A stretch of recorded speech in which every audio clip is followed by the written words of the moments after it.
প্রধান উপদেষ্টা ডক্টর মোহাম্মদ ইউনূসের কাছে প্রতিবেদন জমা দিয়েছে জনপ্রশাসন ও বিচার বিভাগ সংস্কার কমিশন। জনপ্রশাসন কমিশন প্রশাসনিক ও রাজনৈতিক বিকেন্দ্রীকরণের সুফল জনগণের কাছে পৌঁছতে পুরো দেশকে 4টি প্রদেশে ভাগ করার সুপারিশ করা হয়েছে। এছাড়া প্রশাসনে অ্যাডমিন ক্যাডারের পদায়ন 50% নামিয়ে আনা সহ বিভিন্ন গুরুত্বপূর্ণ সংস্কারের পরামর্শ দিয়েছে।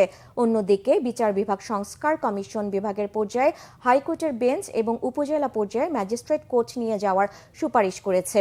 রকুনুজ্জামানের রিপোর্ট। বুধবার দুপুর 12টার পর রাষ্ট্রীয় অতিথি ভবন যমুনায় আসেন জনপ্রশাসন ও বিচার বিভাগ সংস্কার কমিশনের সদস্যরা। জনপ্রশাসন সংস্কার কমিশনের প্রধান আব্দুল মুহিত চৌধুরী প্রধান উপদেষ্টার কাছে কমিশনের চূড়ান্ত প্রতিবেদন তুলে দেন।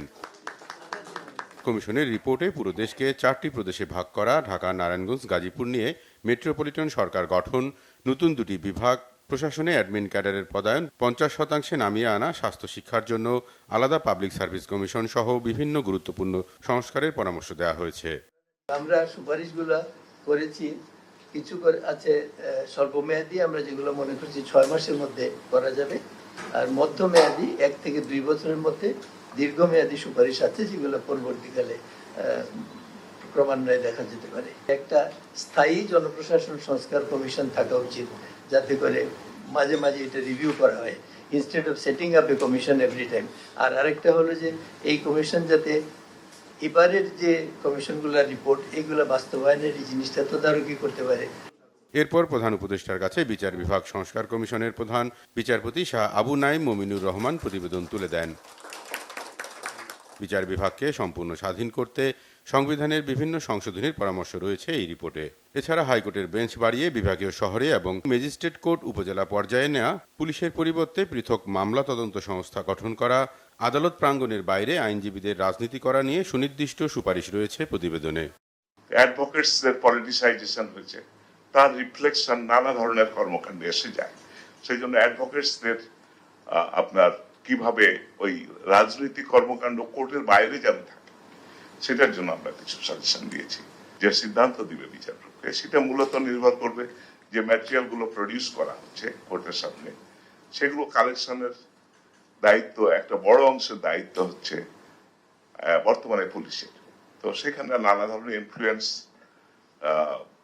অভিযোগ আছে, যে কারণে পুলিশের তথা টোটাল বিচার প্রক্রিয়ার অ্যাকসেপ্টেবিলিটি, ক্রেডিবিলিটি নিয়ে প্রশ্ন আছে। সেই জন্য আমরা একটা স্বতন্ত্র তদন্ত সংস্থা গঠন করার কথা বলেছি।